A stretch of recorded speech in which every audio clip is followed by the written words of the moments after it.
26 minutes ago, a 5.0 magnitude earthquake struck near Puerto Padre, Las Tunas, Cuba.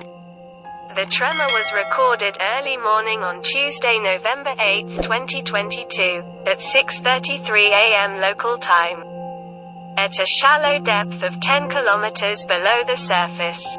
The event was filed by the United States Geological Survey, the first seismological agency to report it.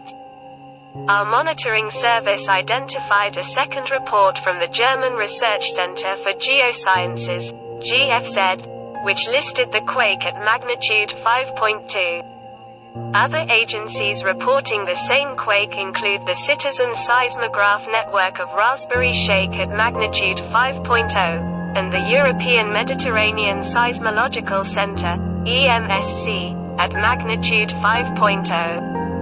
Generally, quakes of this magnitude are recorded by more than one agency and the results can vary.